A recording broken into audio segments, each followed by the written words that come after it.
I forgot to put my model up. Hold on. There we go. Alright. Pull up my chat. Half ready, half not ready. I don't think anyone's really even here, so.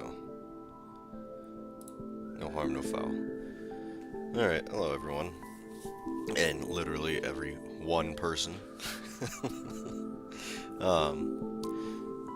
So, today is probably going to be my last stream before I leave for a month. And I didn't really know what to do today, and I've been complaining a lot on Twitter, not a lot, but a few times, about gacha games. Now, I'm not a pro gacha game player. I don't know jack about gacha games that much. I don't even play them that seriously. But I've played quite a few over the course of time, and I figured it'd be fun to talk about the three that I'm most into right now.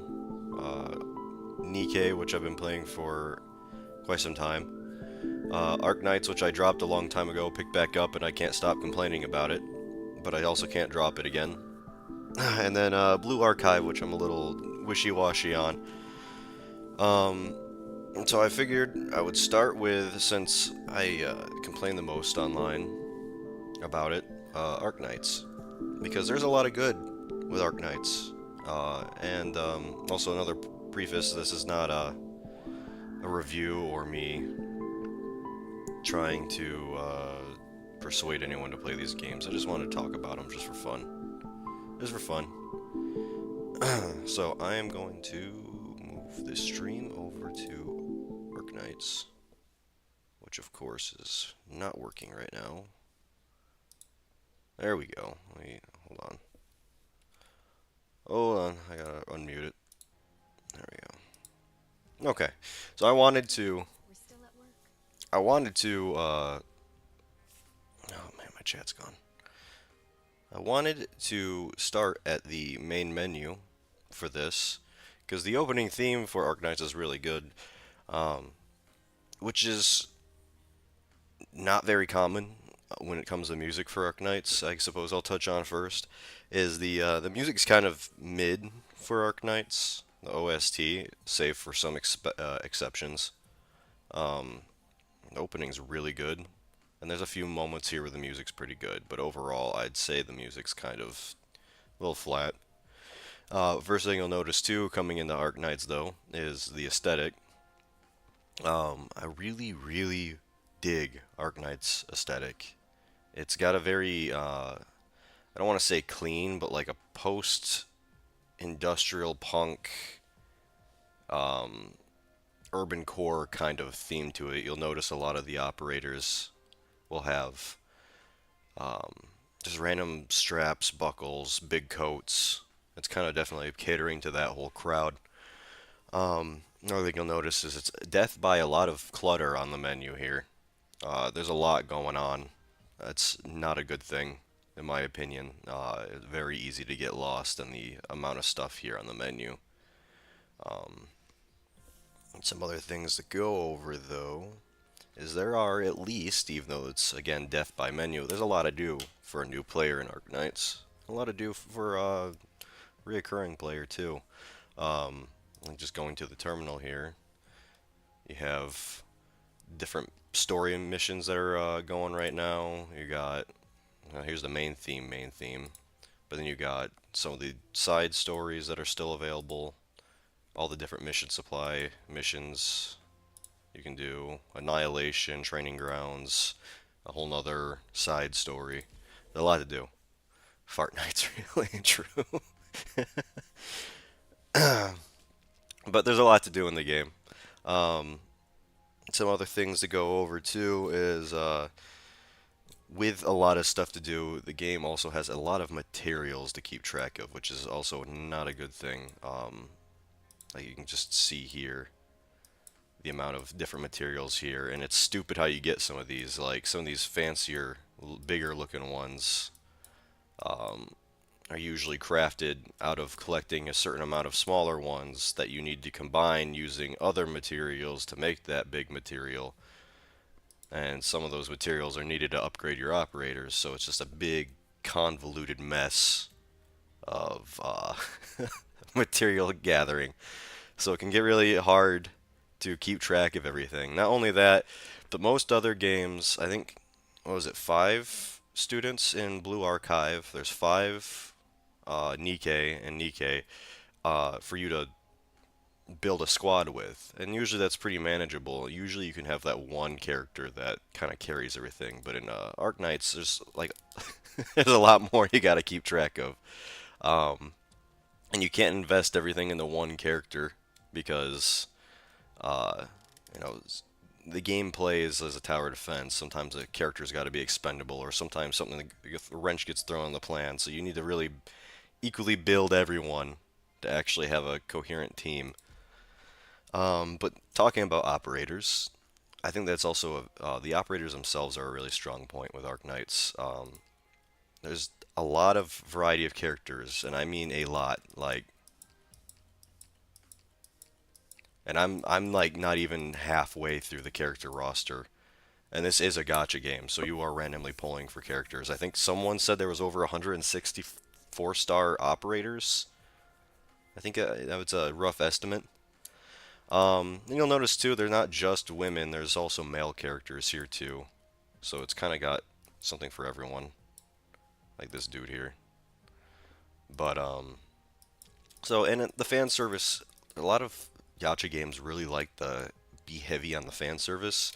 Arc Knights is not one of those games. Some of these characters will kind of have like a bit more revealing outfit, but it's nothing ever too serious. Like she's just straight up wearing a plate carrier. There's like nothing too inappropriate going on with their outfits. And if you'll notice too, they also Arknight somehow gets some pretty cool collabs, and they had a Rainbow Six Siege collaboration. So I got motherfucking Tachanka, and I have Ash. It was just cool that they did that collaboration. I think they did another one with them. I just didn't. I missed that because I dropped the game for a while. Yeah, that is indeed Tachanka. He's even got hold on.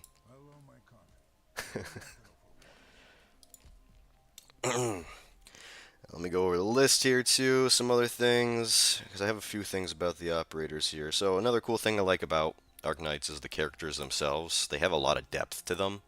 So as you increase your trust, it's not a relationship thing like with other gacha games. As you increase your trust with them, you'll unlock more dialogue options. You'll actually, some of the side stories involve them, like I'll show it here in a second, the side story involving Lapland and Texas. Um, there's a lot of depth to these characters. Uh, they have their own motivations so, and other neat immediate install. I don't know if you'll get to Chunka right away, yes, but a lot of other gacha games, all the characters just automatically love you. It's a little weird. Like in Blue Archive, literally every student is down bad for Sensei. Nikkei, every Nikkei is down bad for the commander. Arc Knight, some of these characters just actually no shit hate you. Like they legitimately do not like you, and they're just forced to work with you. So you will find characters who are like cute and you like, but they just legitimately dislike you. Even once you max out their trust, they still have a ultimate ladies, man. They all interesting. It's definitely a break from the norm, and it's actually kind of a breath of fresh air to have characters with their own motivations and their own opinions.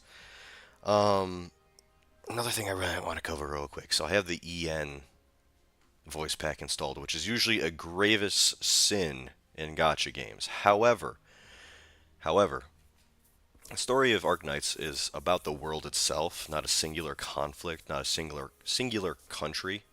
Um, so you get characters from a wide walk of life, and there are nation states in the world of Arknights. So, for instance, we'll get like Franca here, who's Colombian, which is the in-game universe for the states or America in general. So she speaks, normal EN VA.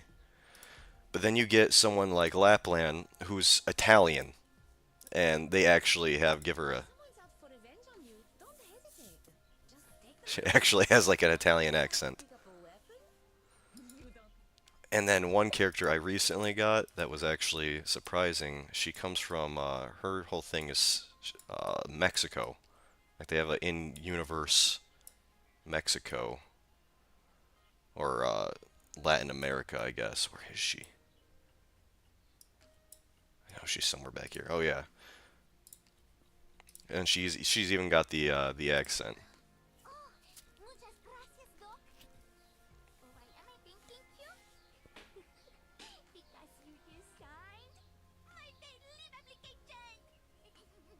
It is a cool little thing that Penkolan mentioned. Yeah, it's just cool that some of these characters will have and there's a wide variety of voice actors. A lot of games will recycle voice actors. Here's another one. She's from the in-lore Russia. You can't go out without permission? Что? Aren't you the one in charge? Screw the rules. Let's just get out. So it's cool. That's actually some world building to it just in the characters themselves and their ability to talk. Um, there's not voiceover EN voices for everyone, which I think actually helps it because like I don't even know how to pronounce her name that well. Utaj. Um, she's from the in-lore Japan, so she still speaks Japanese, which I think works. Um, all right. Another thing, real quick, that I want to go over. Message redacted. Redacted. Another thing I want to go over real quick too is how fucking badass the side events are. So I don't know. I didn't play the railgun event for. I typoed. I didn't play the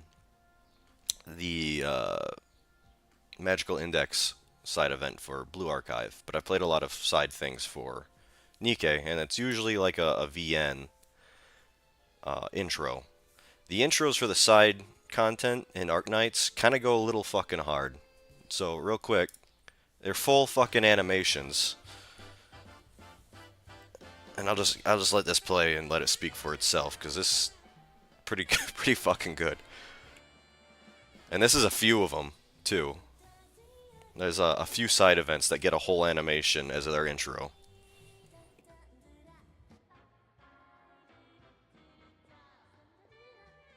I'd also like to point out this whole side event takes place in Lower Italy.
Don't kill my boy John Deere. But anyway, yeah, shit goes hard, and that's a I don't want to say common, but they usually have some kind of animation for their side missions, like the this one that's concluded. I would play it, but it's also just kind of long.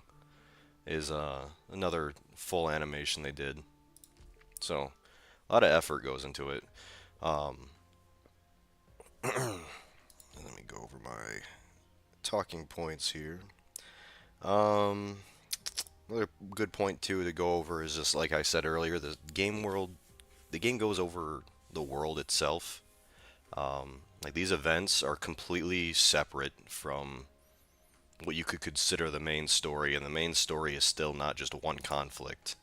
I actually didn't get that far in the campaign before I dropped the game last time, but I found out like there's like a terror organization, and I thought that was like the whole plot line, but no, they're beaten in Act One.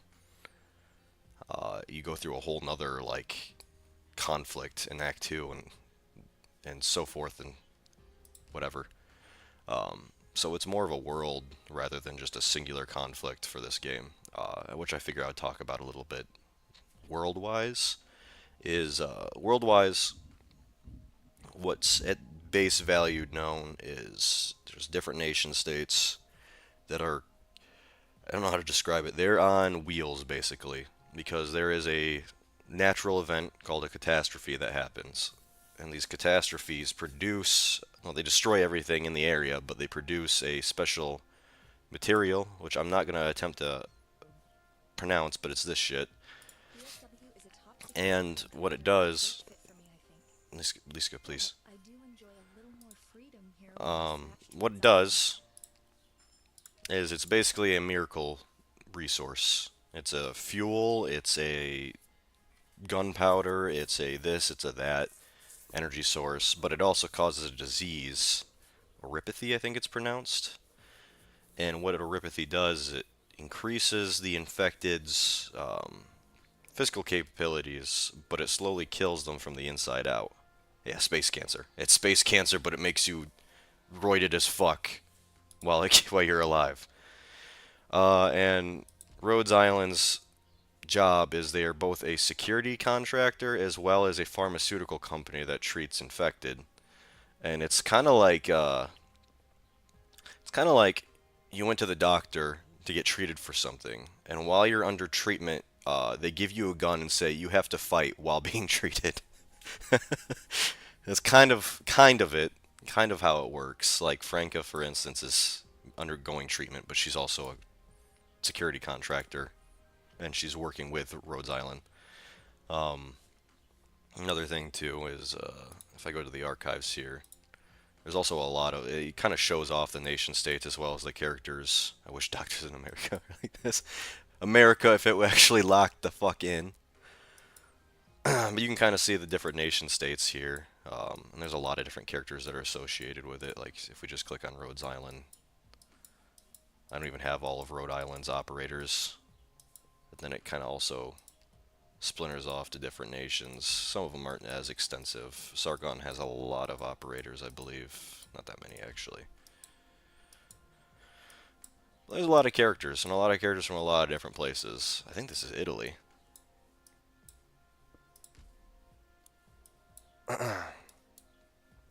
Yan, Lugman, basically China. Ursus is Russia.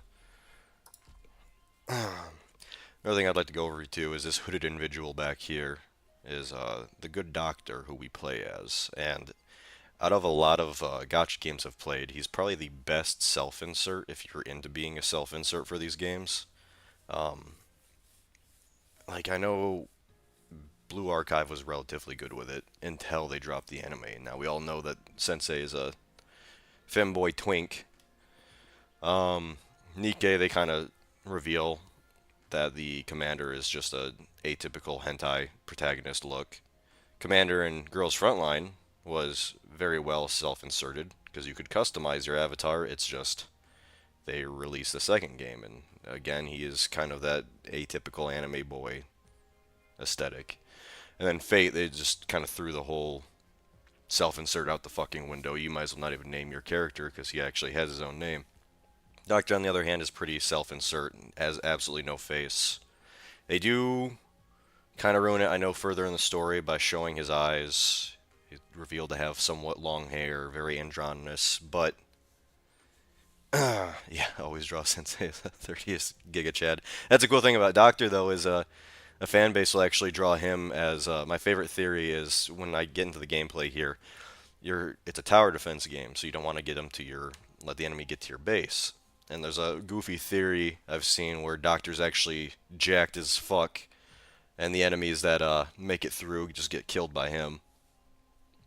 But I really like the Doctor as a character. I wish they would have kept the completely an anonymous motif that they had going for him, because they did reveal like his face a little bit. There's like one part in the story where he speaks, but he's still as a self-insert as good as they come. Some of the bad things I'd like to go over though in the game is it has an energy system. We're still at work. Thank you, Liska. It has an energy system. Blue Archive has an energy system also, but it's very forgiving with it. Arknights is not, and with how much there is to do, that energy system really works against you. Like farming for resources can already, if you set it to autoplay for 6 times, which is another complaint of mine, you'll waste like 100 some sanity. And you can see my cap traditionally is 126. This is just from boosters I get. And you do get boosters from daily missions, or in weekly missions, like one right down here. But it's still not that forgiving with it. And it kind of just it handicaps the game in a lot of ways. Another negative too is the base building system. So compared to some other games, it is very in depth, but it's a little confusing and a little annoying. So you have trading posts for money, factories for different resources, power plants for energy to upkeep everything. The reception room, which I think is just weird and pointless, for a clue system. It's basically just how you interact with other players, even though it's very rudimentary and kind of just annoying. I can't even give away any of these to anyone because everyone has. I don't even know how the clue system works, if I'm being honest. I just click the thing and do the thing. And then you got like training rooms, the dormitory where operators who've been working can go to regain their own sanity because they get fatigued working in factories and power plants. Factories can produce a wide variety of different materials and are kind of needed. I don't even know how to activate it on the on the emulator. So like factories are needed to. Oh wait, no, that's not the factory. Well, factories are needed for chips, precious metals, which are a base material for everything. But you need something like a workshop to combine materials into new materials, so you can actually like look at this laundry list of shit. Linkley just steel mill. Look at this shit though. Like to make the big version of this, I need this shit, but that shit's also needed to make other shit or bigger versions of that shit, all in the sake of upgrading like maybe one ability once. It's absolutely insane with how the materials work in this game. And it's honestly a little annoying, and it's kind of an off-putting thing with the game, unless you're really into resource management. This is also where you can get affection from, or that trust level with different operators. I can do a little cooking. Doctor, would you like to dine? Doctor, would you like to hear the story of my hometown? Overall, it's not too bad. The sprite work's kind of good. It's annoying, it's confusing. You can kind of not interact with it, but to a degree, you do need to interact with it. So it's so it's kind of in the back of your mind the entire time. It's kind of annoying. It's something you do have to fuck with a little bit. Good morning to you, Doctor. And other than that, other than the resource management stuff, it doesn't really go much further in the base, so it feels like just very tacked on. Another one is the recruitment pulls. I pulled last night, so I'm not able to show it, but you have normal recruitment, which I will show. It's similar to how Girls Frontline did their pulls. Also, you can't skip half this dialogue shit, which is really fucking annoying. But you can go to a recruit, set a time. The higher the time, the more resources it uses up. You can set job tags. The cost is usually just you get so many of these it doesn't even fucking matter, but you start it. Now it's 9 hours till this is finished. I can expedite it if I want. I get an operator. Usually it's low, really low star operators. Which reminds me of another good talking point that I'll get into in a second. But it's usually low star operators who don't really do much other than just give you a free token every time you recruit someone that you can use back in the store. Where the real money is at these, which I really wish I didn't pull last night because now Mudrock is on that list. Who I've been wanting for ages. Anyway, the real money is here in the actual banners, as it is with the most gacha games. They usually have a premium banner, which is, newer characters. However, they also have a kernel banner, which resets, like this one ends June 4th, but it lets you pick operators that you would like to repull. They're usually not new operators. I think there are sometimes you can get, yeah, Mudrock's fucking badass. Actually, now I think I don't have Siege or Helliger, but like Firewatch, Lapland, Liska Arm I have. So I think it lets you pick two operators you don't have, and then the rest are ones you do have. Because you do want to repull operators, like most gacha games, to level them up in certain skills. But yeah, I've been dying for Mudrock, and I can't seem to fucking ever pull at the right time for her. There's also a lot of different classes for operators,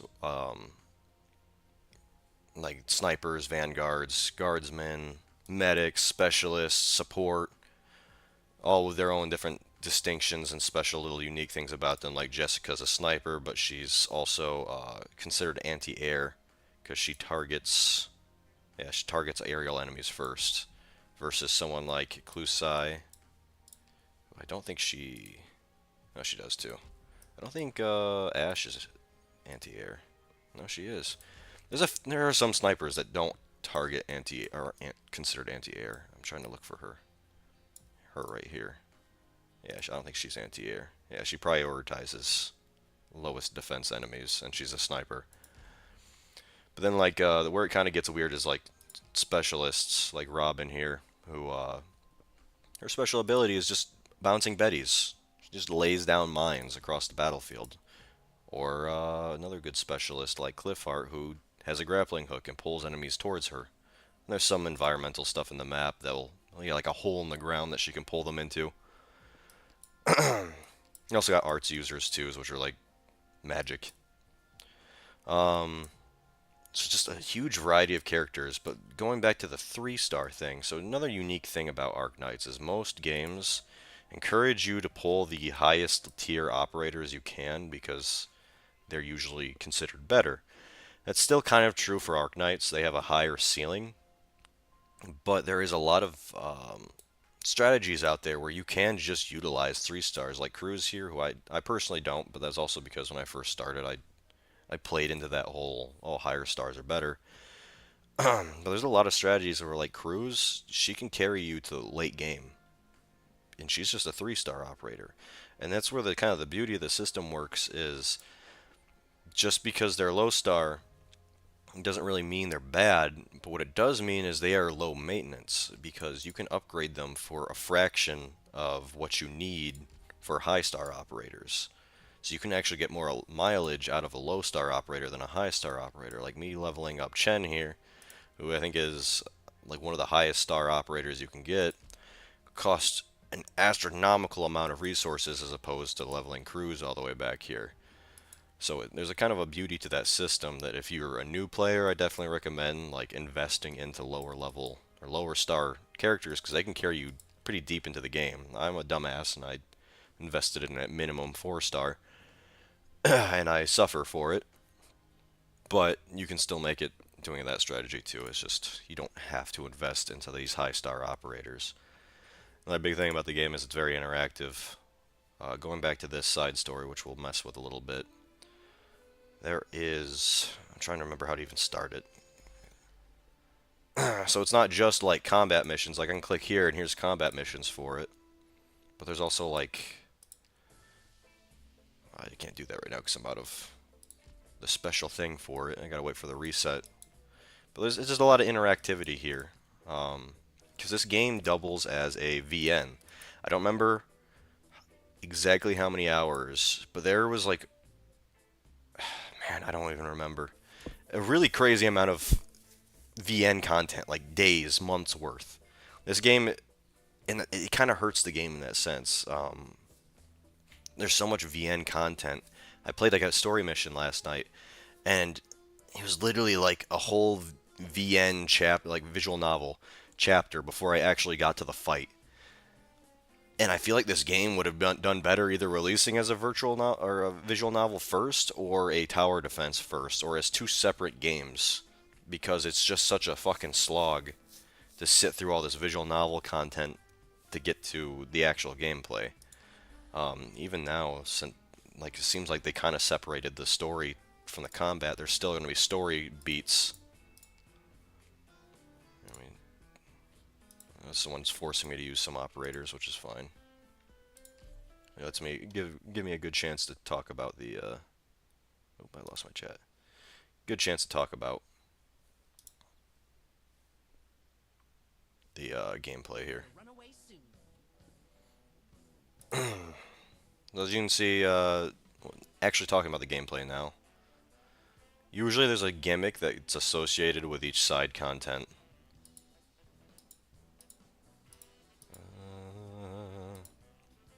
And luckily there was no VN content for this. But it's just your typical, what is this dude doing? Typical tower defense fare.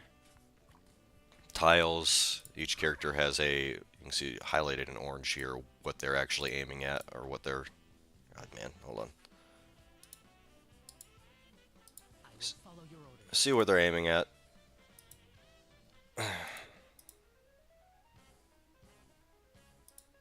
More you owe. Protecting the people slowly reduces hatred, but allowing a civilian to die will have severe consequences for your debt. Be careful. Excuse me? Oh, well, here's the gimmick of this event, I guess.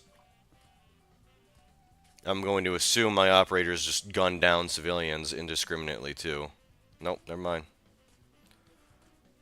Awaiting your orders. Your medication is here. Take it. So civilians just get attacked, okay. No hesitating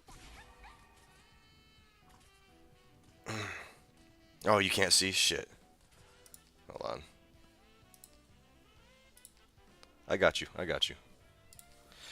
BlueStacks is really weird. We kill it.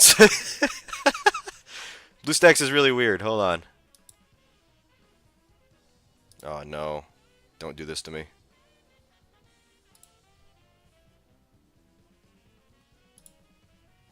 Okay. Hold on. I'm gonna end the operation. Sorry. My blade. Yeah. Sharp. I might have to restart it. BlueStacks is really... That's the other issue with, Oh my god, it really is gonna do this to me. Alright, hold on. Nope. Okay, we're restarting the game then. Close. So that's the other issue with Arknights. It's the same with Blue Archive, is there's no official PC port. I am going to move to the chatting screen though, because I don't need my email leaked. Because it also shows your email right at the start. But yeah, there's no native PC port for either Blue Archive or Arknights. And it sucks, because I hate emulators so much. I fucking hate emulators with a passion. And you need an emulator to play either or on PC. And I think PC is the better option to play Arknights. Because your little phone screen kind of struggles to hold all the information on the menu. Alright, let's see here. Oh no, Arknights, please.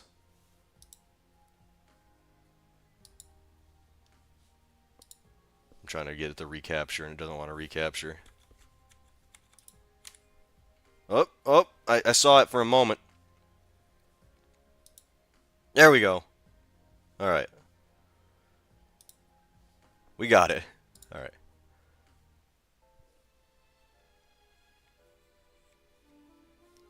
We killing civilians. It's still fighting me.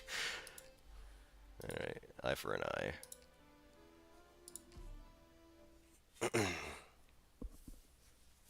I have to go through that whole sequence again. Well, the whole gimmick, it seems like, for this event is there's civilians on the playing field. Alright. So I've already seen all this. Yada yada. Blah, blah, blah, blah, blah, blah. But like I was saying, you can see there's tiles, you can deploy operators too. If you click on an operator, or when you're deploying them, you can see these orange highlighted areas to where they'll attack, or what their attack range is.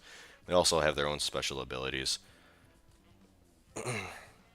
And you also accrue credits, redeployment credits, as time continues on. Depending on the event, though, Annihilation, I believe, you don't get them automatically. You need to deploy a Vanguard, which is kind of the Vanguard's point in this game, is to help you accrue those deployment points faster. Yeah, I thought my operators would start shooting civilians, but thankfully that's not the case.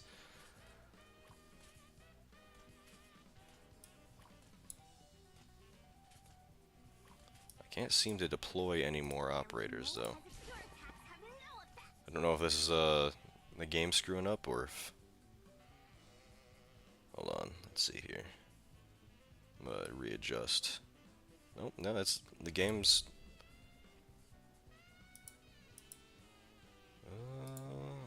Oh, they killed a civilian.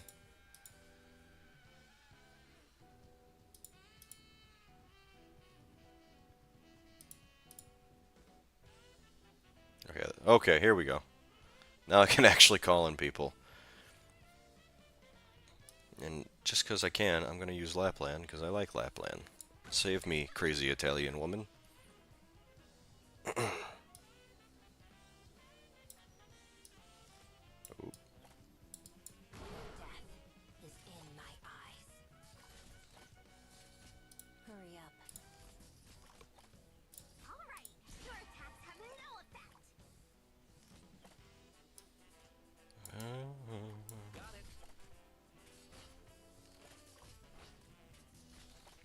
I lost my chat. So yeah, this is basically the... It's the really all there is to it, gameplay-wise. It can get very complicated as time goes on. Some missions really, really push you to the brink. I was actually getting, unironically, very angry last night at a story mission.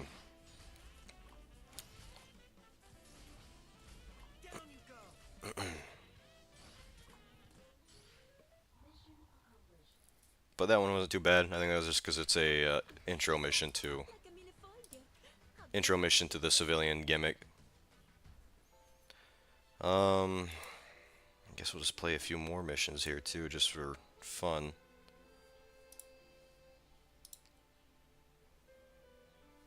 Now I can actually use my own roster of operators here, which I need to mess with, because one of these story missions, I equipped a lot more medics than I usually like to use. I'll use Ash. It's ready. I think I have too many snipers, actually, too. As much as I like Firewatch. I actually don't. I'm gonna use Suitor. I haven't used Suitor in a while.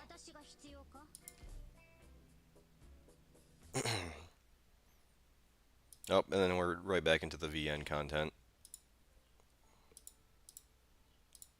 I'm not reading this for everyone, because it's not the point of this stream. This isn't just a purely Arknights stream.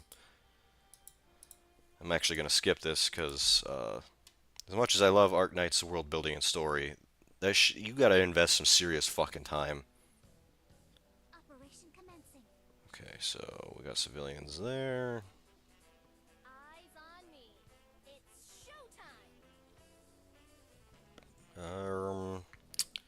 Let me create a diversion. That's not really. Yeah, the yap sash just skipped.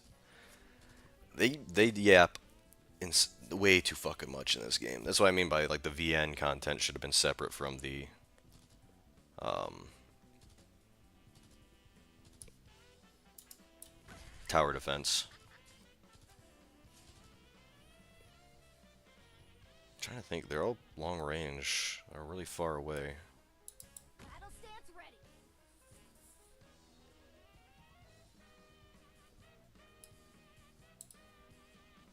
She's not gonna fucking reach healing there.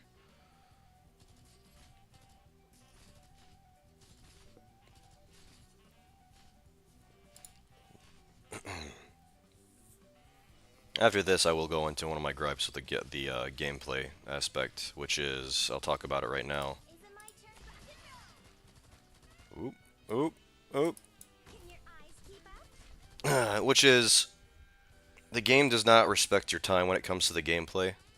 You'll notice there's a 2x speed slider, and it moves the game at a relatively fair pace. But when you're fighting up, this counter can go up to like 100 some enemies. That's not fast enough. It feels like sometimes, and there's these weird downtime moments in between the waves attacking where like nothing's happening. Oh, she's about to die. Suppose I should have been paying attention.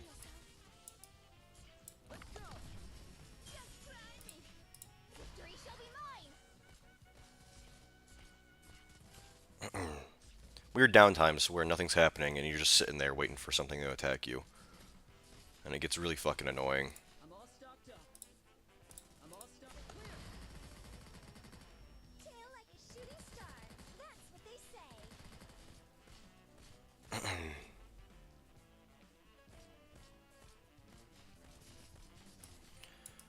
Just kind of letting it play out right now. Not much going on. Your target, doesn't it?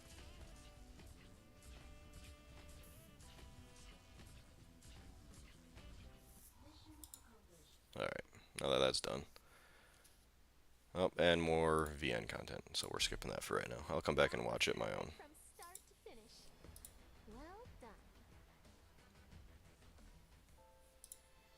Oh, new explorable zone. It's fantastic, dog, but we gotta move on. So real quick, probably the last talking point, and my biggest gripe with the game is how it doesn't respect your time. So like with these supply missions, say I want these operator chips, right? So I've already played the mission and I can click on auto deploy. When I go to auto deploy, it'll automatically have all the operators I had when I first beat the game and replay it like how I played it when I won that last time. Great. Fantastic. I can even set it to do it 6 times. One issue. Those 6 times, you're going to be sitting through the entire battle every fucking time. There's no quick skip. I think Blue Archive has a quick skip for, yeah, it's the wipe. You do a wipe for certain like supply missions. thicc has it where if your level's a lot higher in certain areas, you can just skip the battle itself. Arknights doesn't let you do that. I've beaten this mission. I've gotten a full 100% on this mission. I can't skip the battle. I can set it to autoplay for 6 fights, but it's going to sit through that fight 6 times all the way through. So it's such a fucking, and on top of that, it's 216 sanity out of my already 315. My max cap is 126. I realistically can't usually do the 6 play, but it takes so long to accrue resources, and with how many resources there are, it just takes a fucking forever to get any resources, do any leveling up. It wouldn't be as bad if A, there's an actual skip button, or B, the sanity thing was not even a thing. I think the sanity meter for this game is completely unnecessary. And it really just hurts the game overall. What would be a overall fantastic game. It's just there's so much VN content. There's so much downtime in between like fights, which in itself isn't necessarily bad. It's more of a preference thing. But then the sanity thing just sucks. The base doesn't make sense, and it's just more of an annoyance than anything. The resource management is insane.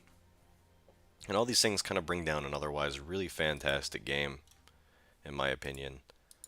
I don't really know what they could do to fix that. I know they are coming out with a new Arknights game. It's not Arknights, it's something else. It's basically just a Genshin Impact clone, but it does look promising. It takes place way in the future on a whole nother fucking planet, but it does have ties back to Arknights, and hopefully they learn from some of these mistakes, because again, it's a Genshin Impact clone. It's probably going to play miles different. And I'm looking forward to it. I just wish they could have done better with Arknights. A lot of small nitpicks, but I think small nitpicks are important for games like these. So I'm going to go back to the chatting screen. We're going to kill Arknights here. I am going to go on to the next game. Close. I'm going to go on to my next game, which would have been Blue Archive, but I am going to do Blue Archive last because I'm kind of freeballing Blue Archive. I actually wrote down talking points for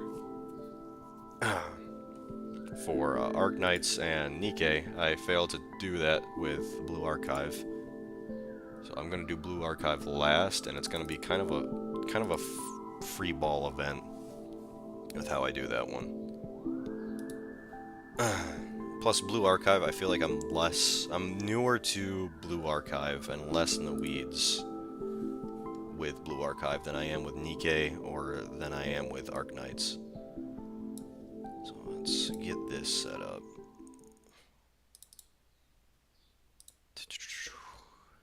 I think it's this one. I think I got it set right.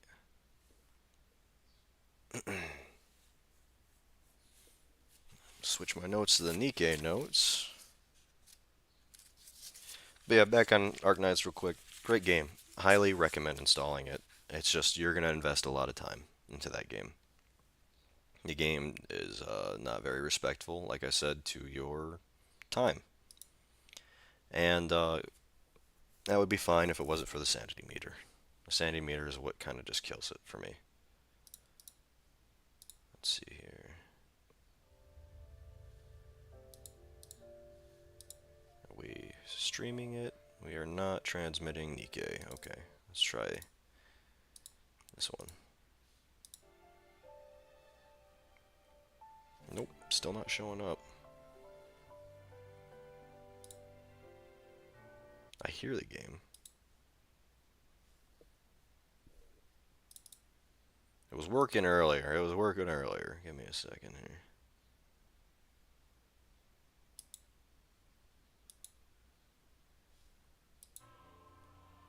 Nikke is a little fickle, though I will go over real quick. What's nice about Nikke is it does have a dedicated PC port, so it's a lot easier to install. It plays a lot better. It's just it's giving me some issues. Not sure why. I had it preset to. Okay, I'm getting attacked by pop-ups. Hold on. I had the OBS preset to playing Nikke. I don't know why it's not playing it. Nope, still nothing. Hold on. Let's try opening a new game capture. Game capture 2. Specific window. Nikke. Okay. Nope, still nothing. Interesting. Remove. Here, I got another idea.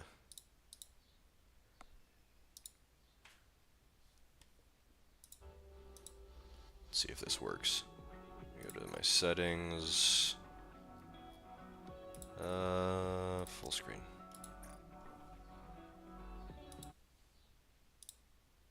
I've put it on full screen. It's still not working. Oh my god. Alright. Here, I know what to do. Display capture.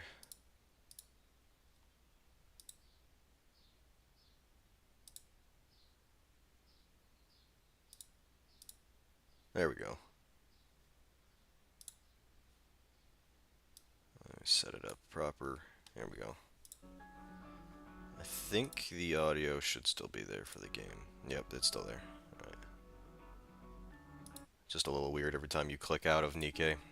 It messes with audio. Alright, so first thing I'd like to go over with Nikke is opposed to Arknights is the menu's a lot less cluttered. It's a lot easier on the eyes in my opinion. A lot more spaced out.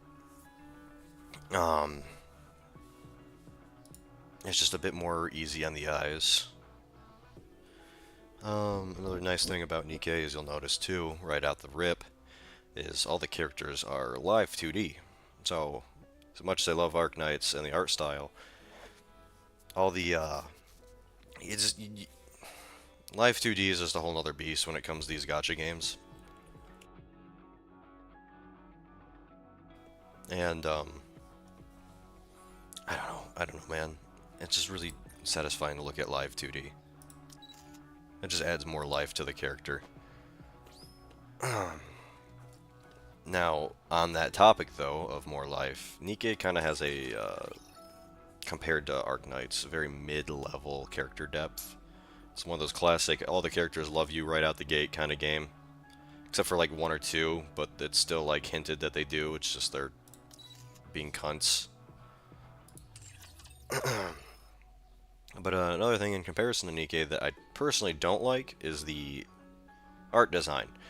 Arknights was very consistent in its art design.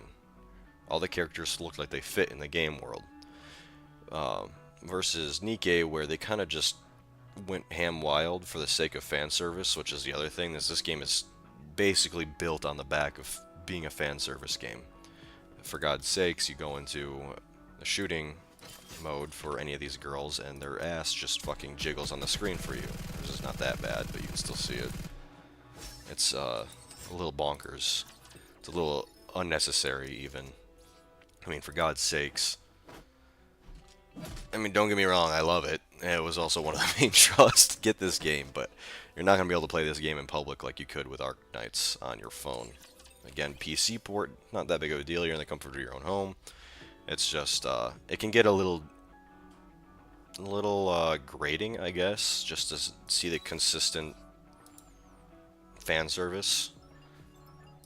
Not only that, but with the story in mind, too, it doesn't make sense for a girl in a bunny outfit with an assault rifle to be fighting the enemies within this game world. It just doesn't make too much sense, in my opinion. But the art's nice, and the character models are nice. Soundtrack for the game is also really good. I talked about Arknights right out the rip, too. About how it had a mid-soundtrack. Nikke doesn't have that issue. Nikke has some terrific soundtracks. I'll go through... Actually, I'll just go through them right now.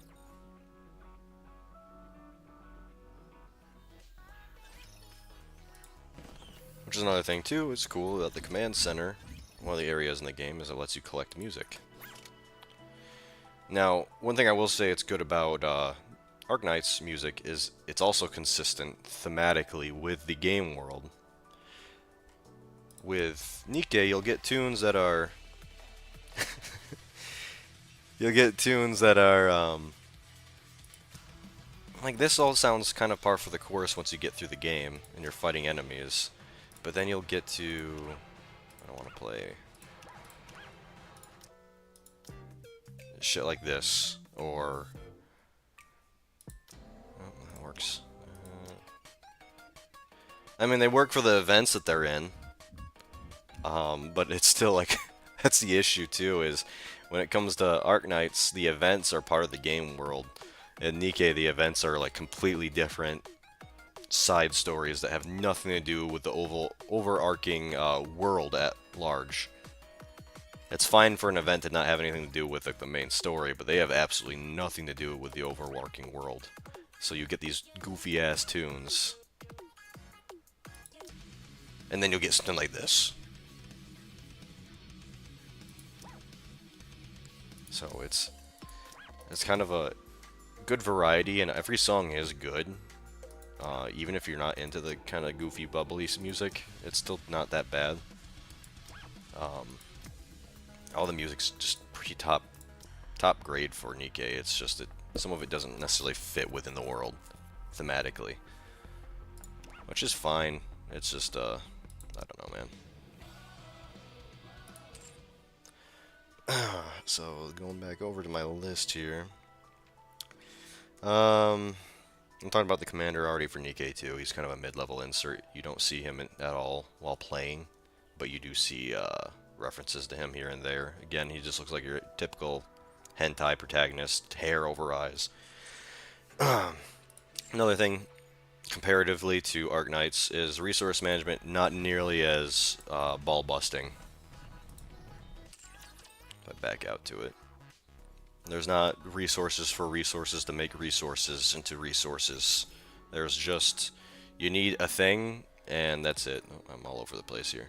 So, like, we'll go over to, I can't even level them up, actually, because I'm using a synchro device. There's, like, 3 different things that you need to level them up, which is core dust, money, and data chips. And that's pretty much it to level up characters. You do have these, which are for a support console, or for a command console back at the base, but those are totally secondary, not anything you need to worry about, and they feed it to you in a way when you actually go through the game that's pretty easy to understand. There are some more complicated things like burst manuals, but even these aren't that complicated because these are just for upgrading skills. And you'll notice certain Nikke have these little codes next to their heads. That's their elemental damage type, and that's also something you don't really need to worry about. It can help you boost your gameplay, but they don't have it in your face, and it's not like a make or break situation. The only thing it really does matter, in my opinion, for that code is just what kind of burst manual you'll need to upgrade their skills. Like if I go to here, it tells me exactly what I need too, which is like a normal burst manual or skill manual, level 3 skill manual, level 2 skill manual, and then the Zeus code manual, which is just our element alignment. Other than that, you don't need like 50 different resources to level anyone up. It's just burst manuals and those 3 resources I talked about, so it's way more manageable. You do have some side resources like batteries for cubes, which are just equipable upgrades. Affection items, which is just to help boost your affection with a Nikke. And of Arknights is this game actually does respect your time. You can auto-battle a lot of these fights, but if you want to partake in a fight, you can. And that's kind of the beauty of Nikke, is they found this nice sweet ground where you can go between auto-battling and having a hand in a fight. So, a good example of the auto-battler is the simulation room. Begin simulation, level 5, C. That's how you get, this is also one of your dailies to get your burst manuals. But like, I picked this battle. My power level is way higher. I can just click quick battle and it's over. And now we're on to the next fight. Commanding ability isn't necessarily a fight, but whatever. Commanding ability. Quick battle. Sure. Quick battle. Oh, I actually clicked. I clicked the actual battle, which is fine. You'll get to see some of the fighting here. The only time it doesn't let you auto battle is during certain fights and boss fights. But even then, once you get into a fight, I can just have it click to auto ability, auto shoot. So now they're just shooting for me. I don't got to do anything other than just watch them shoot, which is great.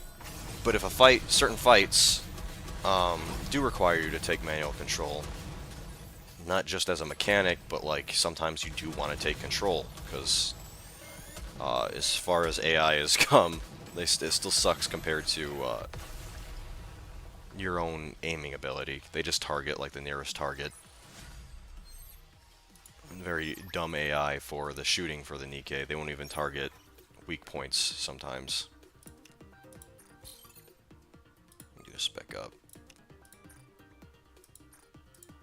And see here, our power level is lesser, so I might actually want to take control. So I'm actually having a hand in this fight because I know what to target. You can also swap between your characters, activate the abilities at certain times. I kind of just let it do its thing though.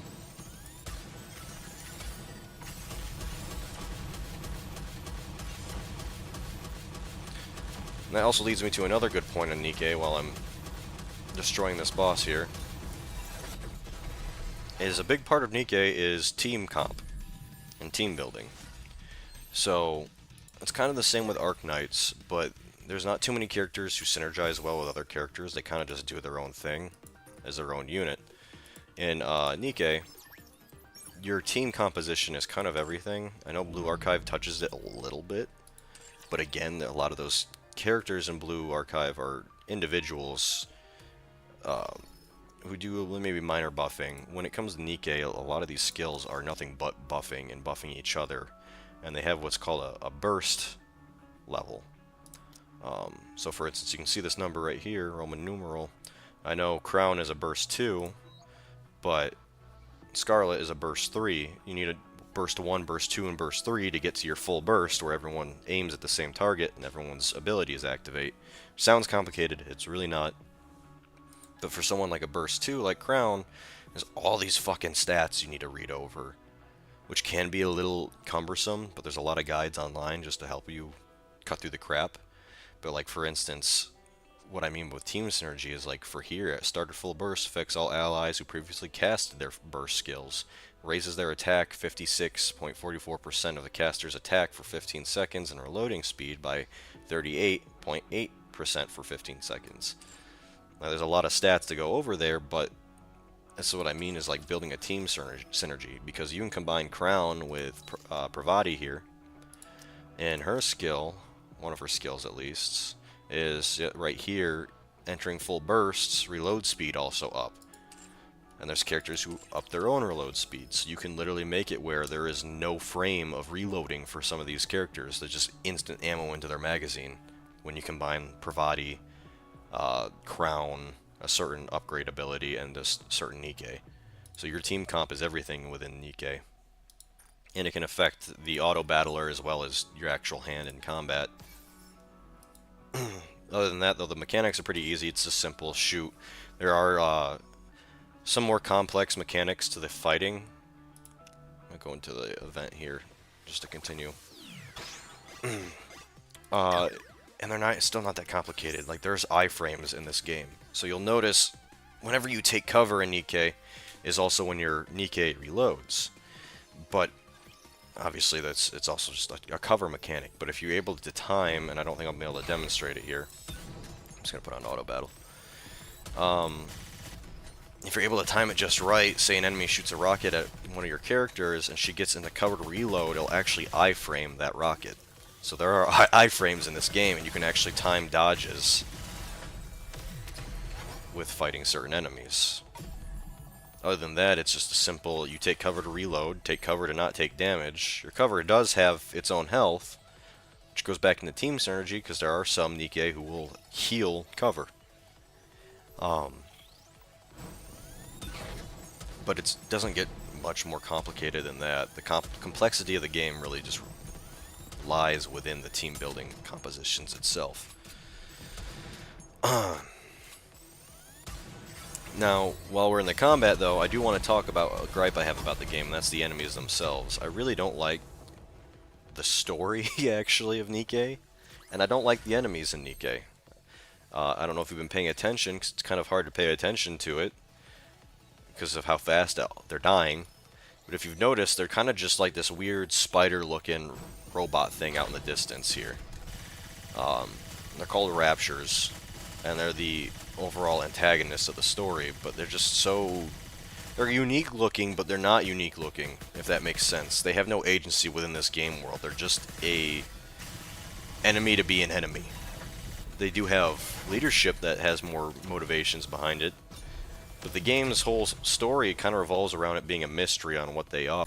It's just kind of annoying. They do have some subplot story to it with the Ark, the main institution. This volume is very loud. Hold on. Where's my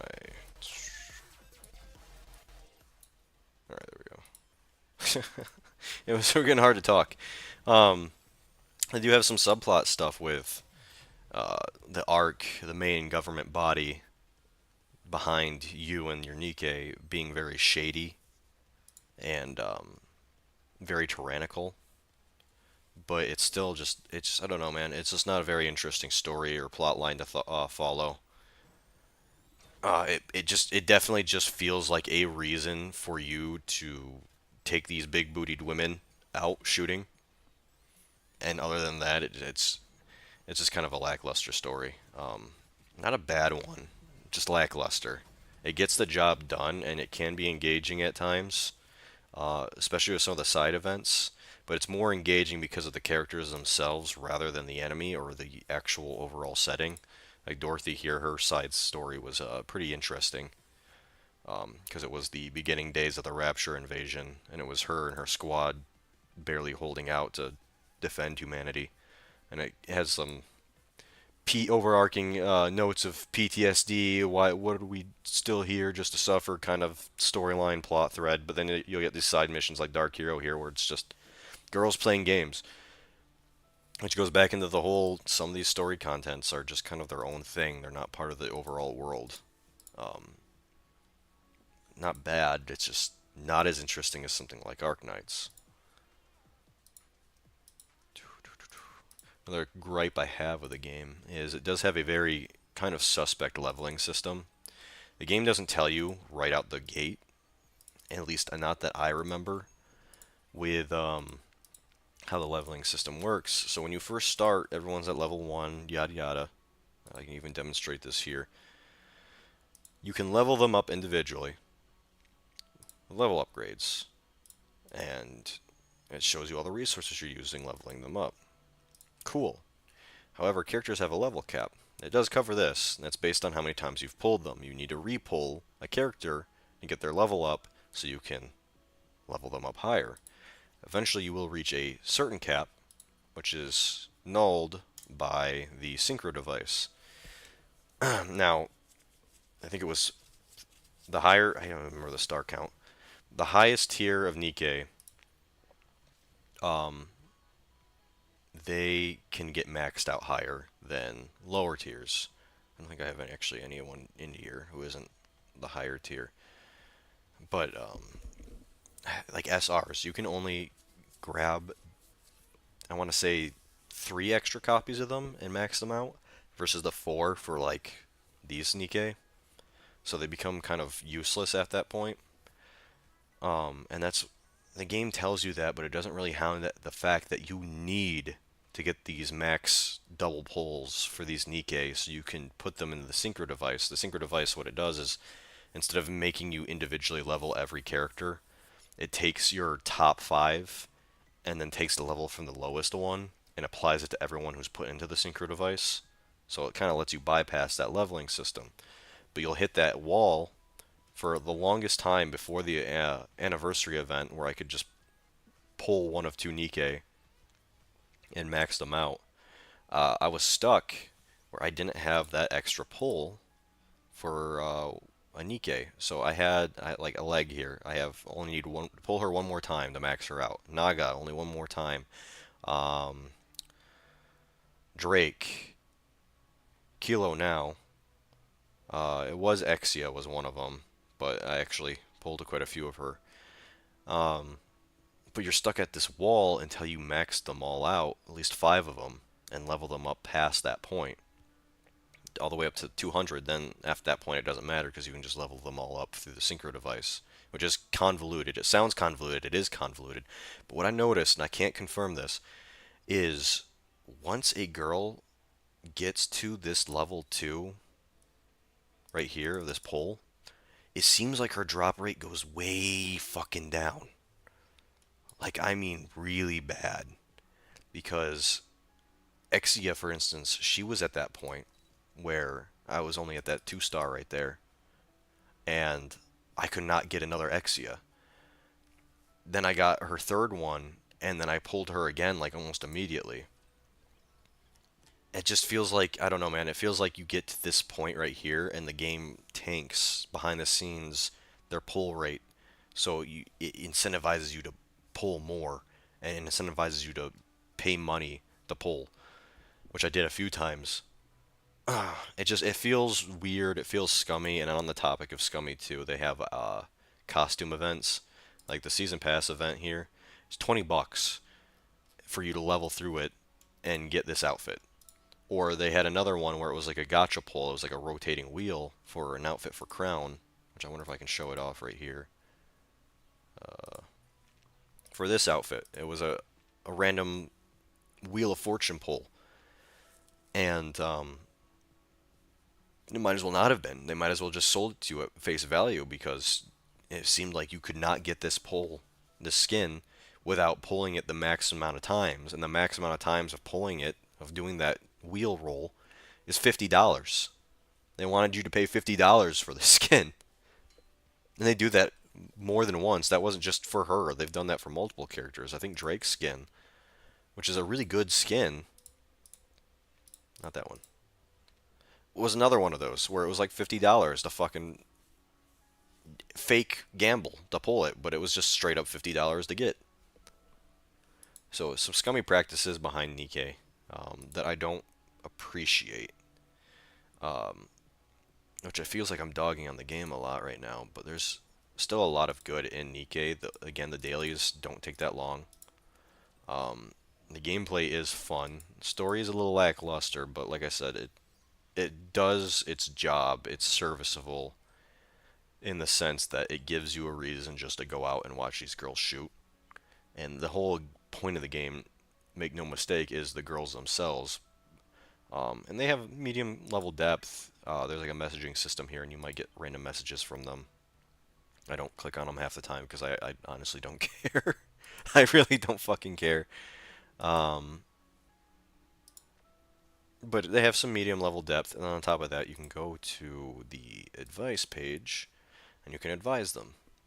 And there's some magic in that, in the sense that when you actually advise them, and this is also how you raise their affection, you get some insight into who they are as people too. Um, who do you think I respect the most? Probably your best friend. Oh, never mind. It's Doom Guy. Okay, I'm an idiot. Okay. Well, it's a cool little affection system. It's nothing to write home about, but it adds some depth to them. And plus, the main story, I think, does go over almost every girl once. And some of the more major side content does go over a lot of the girls and gives them a lot of more backstory. So there's some medium depth to them. Still not as much as Arknights, but still quite a bit. And because this game's its whole investment is centered around the girls themselves. Looking at my notes here. Good thing though, great thing. There's no energy system. I fucking hate energy systems. I hate the energy system in Arknights. There's no energy in system in this. You can play as long as you want until you hit that wall with leveling. But up until then, you are free to play to your heart's content. You can play non-stop. The only limit is, just the fun behind it, or whether or not you're going to get any resources off it. Other than that, the game just says, fuck it, go off, my guy. Um, let's see here, what other notes do I got? That kind of covers everything, honestly. It's kind of bad for visual novel content. It is in a visual novel format when you go through the story, but and there's not a lot to it, which again is like it's not a bad thing, it's not a great thing.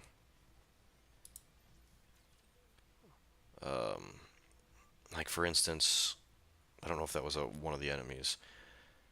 You'll notice in the story, it's like a interactive map you're clicking around, and you can avoid enemies. You can just go and fight enemies. It doesn't really matter. Sometimes you can't avoid enemies, but there'll be certain enemies with a exclamation point above their head that usually you're not allowed to skip, like it pigeonholes you into fighting them. But those enemies, those fights are what progress the story forward, and that's the visual novel content. And I think it's a bit more of a better system than Arknights, though Arknights clearly put its foot forward to try and be more of a visual novel. And with how much visual novel material there is, It would take you years to get through anything story-wise on Arknights. But this method, at least, is a lot more fluid. I get to enjoy the gameplay. Like, I have to fight him, him, and him before I get to the story content and battle. Which I think is just it's a bit more of a natural progression to the playing through the story. Um, and it's cool just having this little interactive map too while you're playing the game. I don't want to get too in the weeds in the gameplay here or play too much because I'm trying to schmoove along. We don't have much time left. Overall, Nikke is good. I think it's great gameplay. I didn't cover it too much other than the team comp, but there are moments where like you do need to take the reins from the auto battler. You do need to be the one to pull the trigger to actually win. But the game lets you play casually if you really want. The polling system too is pretty generous. I know I talked about the scummy practices behind it, but you get gems for literally doing jack shit nothing half the time. You get once a day a half off poll. Doing all your dailies at least rewards you with like one free poll. I have two here for some whatever reason. The pull rates are, comparatively to other games, a lot higher.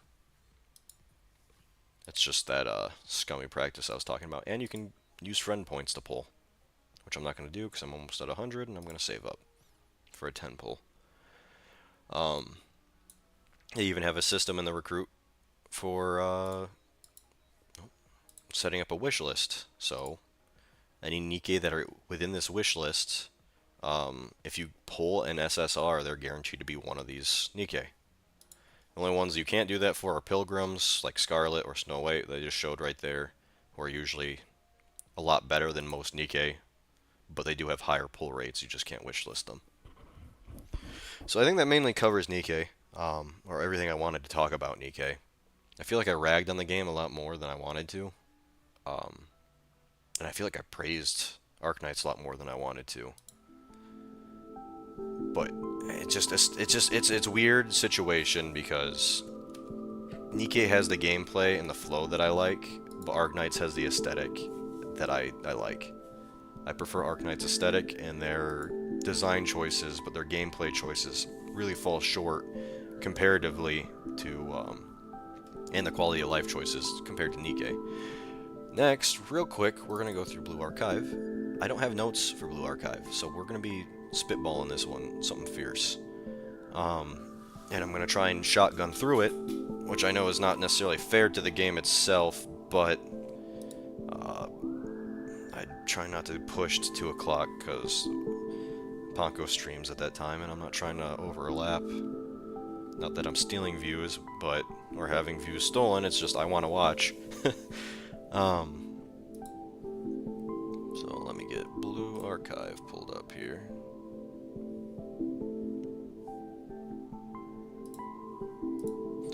Another issue with Blue Archive that I talked about with Nikke is the game is only playable on an emulator if you want to play on PC. I still hate emulators. Apparently they have a special edition with Nox, I think it is, Nox Player. Only issue is Nox Player has a history of doing shady shit. It used to forcibly install its own software onto your system. And it is a Chinese-based emulator. So, take that what you will. I don't know much about BlueStacks, but I haven't heard anything bad about it. I'm using BlueStacks. BlueStacks seems to be a decent option comparatively. But with any emulator, it's a risk. I don't like emulators. I think emulators suck. I think games should just have natural PC ports. It makes no sense why they can't. But it is what it is. Now, first thing, going into Blue Archive, which I don't have it pulled up yet, but I'm just talking about it right now because I have it pulled up. For me, is I really like how bright Blue Archive is. Now, kind of ironic compared to Arknights, which is very grim and kind of dark and gritty. Blue Archive is very comfy and bright and light colored, but I think it plays to its advantage. Let's see, I'll click on Blue Archive here on. I'm on it, it's just not showing it. It's another thing too, is the Blue Archive port really blows ass. Okay, it's really not wanting to show. I had it showing like the other day. Hold on. I might just have to do this. Well, we'll go. There we go. It kind of works. It's not the way how I wanted to do it, but it works. But yeah, the emulator port is really fucking bad for Blue Archive, in my opinion. At least the BlueStacks one. It it crashes quite a few times for me. We might actually experience a crash. Menu-wise, menu is pretty standard. It's not as minimalist as thicc, but I think it's better actually in that sense. Everything's kind of very neatly placed UI-wise. It's not nearly as cluttered as something like Arknights. Um, I'll look over some of my notes for some of the other ones here to kind of go off of what I talked about last. I suppose I'll talk about characters first. Is all the students are great. They're great. They're cool. Whatever. I lost my mouse, my cursor. My cursor's just gone. Thank you, BlueStacks, so much. It's a great port. Um, I don't know. I'm not in the lolicon scene. That's not my thing. Um, and all the characters here are underage, and there is definitely fan service with these characters to a degree, and like how they're dressed. Like I don't know, man. Come on. Oh my god, this sucks. I can't see my cursor anywhere. But it's I don't know. It makes me. Oh my god, dude, I can't see my fucking cursor. I cannot see my fucking cursor. This sucks. There we go. That kind of helped. There we go. I don't know, man. I don't like that. I just don't like it. I have nothing against my bros that are into it, but it's just not my fucking thing. Um, but the characters designs wise, they're all really cute. It gets the point across. They're all extremely cute. Uh, the artists behind them, real top grade artists, as far as I can tell. That's the same for Arknights, same for thicc. Um, I can't talk too much about the leveling system for them or the romance system for them quite yet because I'm not that far. I do know you can get special screens for maxing out a romance for a character, and some of them look pretty cute, um, which is cool. I'd say that's more than what thicc does or Arknights does, though it does fall into the trap of all the characters love you automatically right out the gate, and I don't necessarily vibe with that. Um, One thing I do really like about the game, that's just a stupid little thing, is how interactive the screen can be. Case in point, okay, quit talking. You can just, you can just, you can just. Oh man, is it not? Yeah, you can just fucking pet their head for no fucking reason. It's weird, but you can do it. It's weird, but you can do it. I kind of dig the interactivity with that. Um, as for team building and stuff, I talked about it earlier. I think it's formation. There is some team composition. Some skills synergize well with others. But other than that, everyone feels very individualistic in their skills. So you don't got to think about it too much.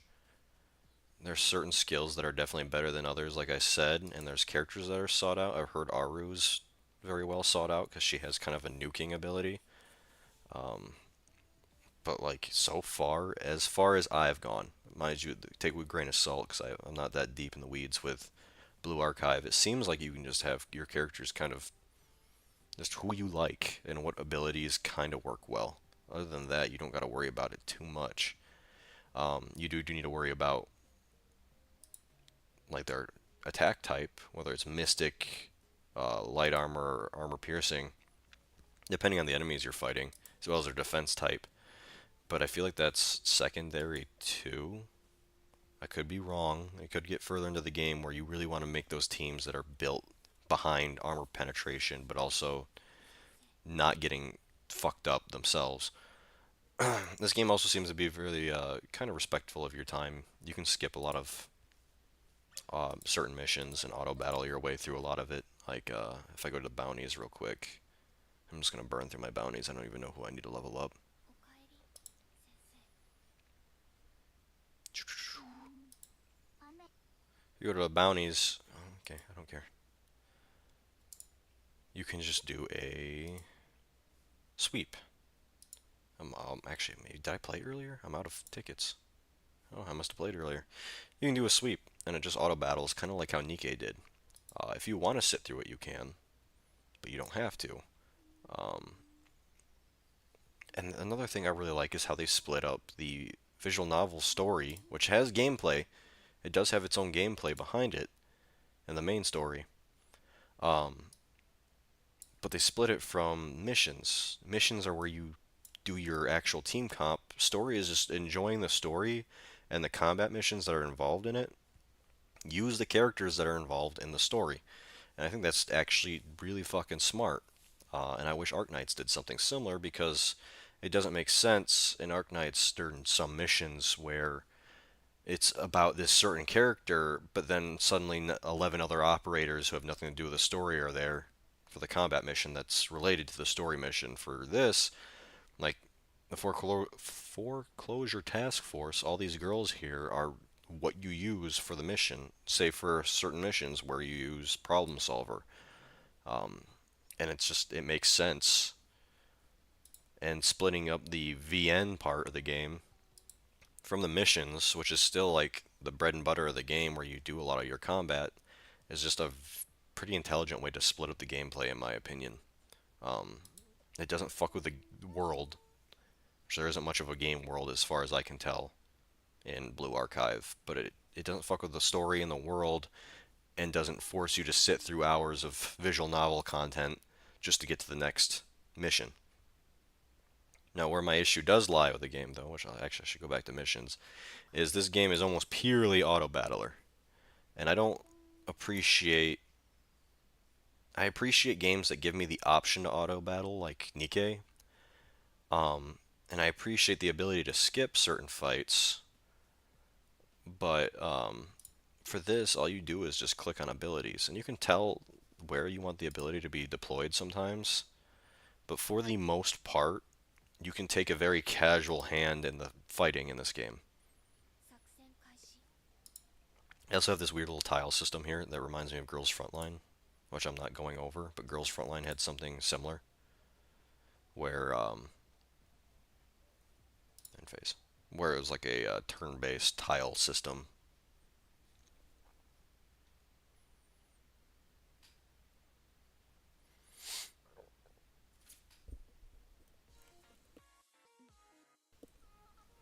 But that's pretty much it. You just watch them run through and fight. There's some other stats too, like some of them like fighting in the city, some like fighting in the country, but again, it feels like such a secondary thing to worry about. 片手でも命中させられるわ I do like the sprites though. The chibi sprites are really fun to watch run around the screen fighting. But beyond that, I don't know, man. Also, the port's kind of tearing itself apart right now for me. 水中作戦は My frame rates are not good.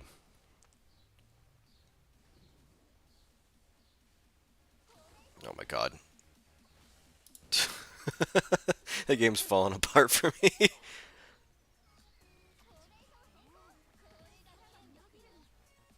Jesus.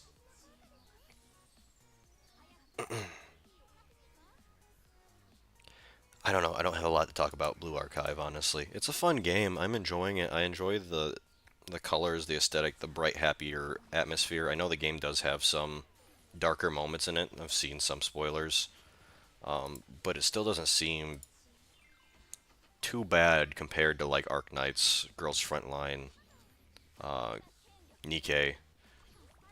It still remains semi-lighthearted. Biggest gripes though is just the students being, students, the auto battling, Everything else, though, it's a pretty casual but comfy gacha game. I don't mind it at all. I enjoy it. I enjoy playing Blue Archive despite some of the weird gripes I have with it. Um, Biggest gripe right now is I can't fucking get the characters I want. I've been dying to get Kana so bad. She's literally all that matters to me in this fucking game, and I cannot get her no matter what I do. Then again, I've only been just now playing, so I'm not like again deep in the weeds. I haven't been pulling for very long, but still, like it just fuck, man.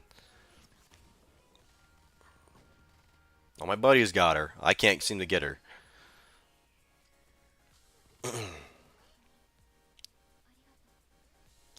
Um,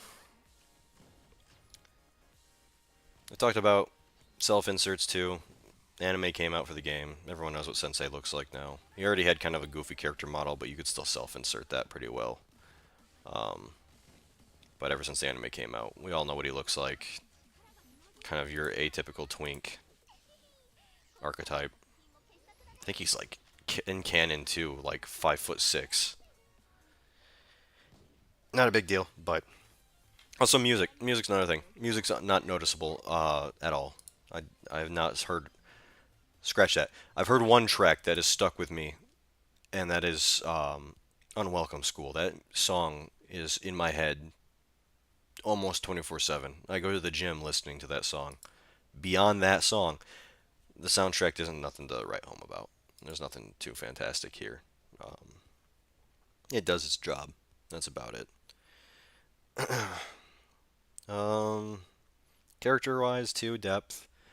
There's a lot of side stories involving each individual character, or their groups. So there is some depth to the characters, and you learn more about them the more you up their affection for you.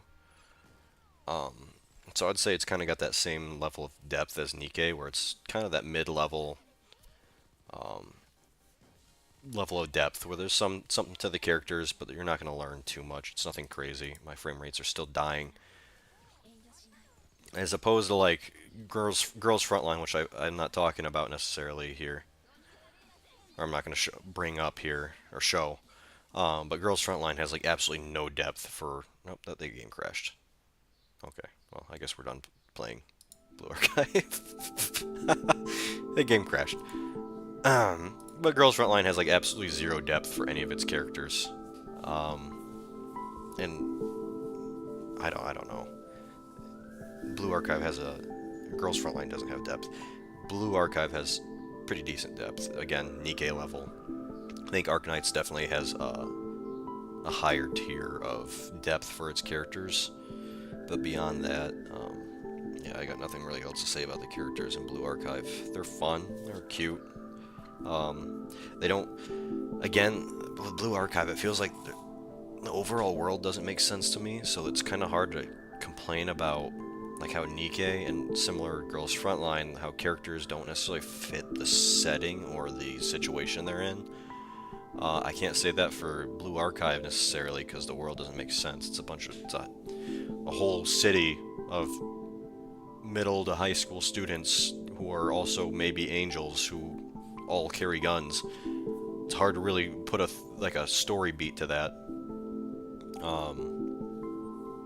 Which it's not an issue. It's just I can't talk about it. Versus like Arknights where they follow a very clear set of rules defined by the world for its aesthetic, its music, its art direction. The VN content's also kind of comfy for Blue Archive, but it feels like it's more. Again, I like how they split it up, but the main story is mainly nothing but a visual novel. Not a bad thing. It's just how it is. In terms of fan service, I don't know. I don't feel the most comfortable talking about Blue Archive's fan service because of the whole age thing. I got no issue again with the whole lolly shit. It's just that's not my thing. There are some characters that are a little underdressed for their age in the game, but it's whatever. but it's not in your face like Nikkei. You're not gonna have ass jiggling in your face. So I say it's a moderate amount of fan service. I'd say it's pretty safe baseline level.